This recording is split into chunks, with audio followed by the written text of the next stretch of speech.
వంట నూనెలు భగ్గుమంటున్నాయట. ముడి శుద్ధి చేసిన సన్ఫ్లవర్, సోయాబీన్ ఆయిల్ పైన దిగుమతి సుంకం భారీగా పెంచిరట. నేటి నుంచి అమల్లోకి రాబోతున్నాయట. నూనెల ధరలు మరింత పెరిగే ఛాన్స్ ఉందట. ఇగో వినియోగదారులు పారా హుషార్, త్వరలోనే వంట నూనెల ధరలు భగ్గుమనబోతున్నాయి. కేంద్ర ప్రభుత్వం శుక్రవారం ముడి శుద్ధి చేసిన పామాయిల్, సన్ఫ్లవర్ నూనె పైన కస్టమ్స్ సుంకాన్ని పెంచడమే ఇందుకు కారణం.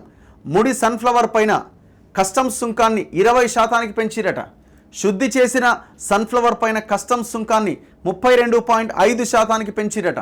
ఈ మేరకు కేంద్ర ఆర్థిక మంత్రిత్వ శాఖ నోటిఫికేషన్ జారీ చేసింది. ముడి palm oil, soybean, sunflower seed oil పైన బేసిక్ కస్టమ్స్ సుంకం 0 నుంచి 20% పెరిగింది. అలాగే శుద్ధి చేసిన పామాయిల్, సోయాబీన్, సన్ఫ్లవర్ ఆయిల్ పైన బేసిక్ కస్టమ్స్ సుంకం 12.5 నుంచి 32.5% ఎగబాకింది. ఈ మేరకు మొత్తం సుంకం ముడి నూనెలపైన 5.5 నుంచి 27.5% పెరిగింది.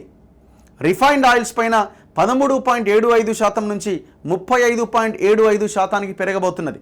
శనివారం నుంచి ఈ సుంకాల్లో మార్పు అమల్లోకి రాబోతున్నది. దిగుమతి సుంకం పెరగడం వల్ల దేశీయంగా వంట నూనెల ధరలు పెరగబోతున్నాయి.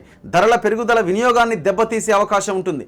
సుంకాల పెంపు నేపథ్యంలో విదేశాల నుంచి పామాయిల్, సోయా, సన్ఫ్లవర్ ఆయిల్ కొనుగోళ్లు తగ్గే అవకాశం ఉందన్న అంచనాలు కూడా వెలువడుతున్నాయి. భారత్ తన వెజిటబుల్ ఆయిల్స్ డిమాండ్ను 70% పైగా దిగుమతుల ద్వారానే తీర్చుకుంటోంది.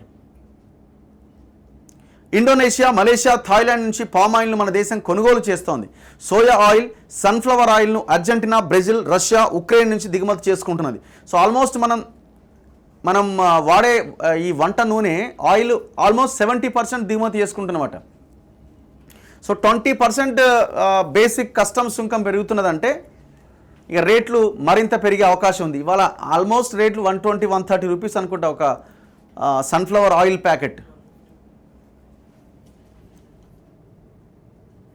సో ఎవరి మీద ఎక్కువ దెబ్బ పడుతుందంటే సామాన్యుడి జీవితం మీద. ఆయిల్ లేకుండా నడవదు కదా.